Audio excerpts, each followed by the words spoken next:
آخر یہ آزمائشیں کیوں آتی ہیں زندگی میں؟ ایک خوبصورت لڑکی نے ٹوٹے ہوئے لہجے میں پوچھا۔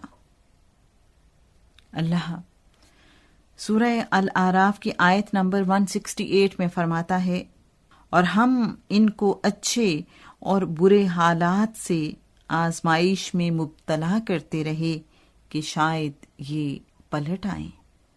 آزمائشیں ہمیں بہتر سے بہترین کی طرف لے جانے کے لیے آتی ہیں۔ یوں بھی ہوتا ہے کہ ہم اپنی معصومیت میں اللہ سے محبت کا دعویٰ کر بیٹھتے ہیں، ہر ایک سے کہتے پھرتے ہیں مجھے تو اللہ سے بہت پیار ہے۔ اللہ کہتا ہے چل پھر آ جا۔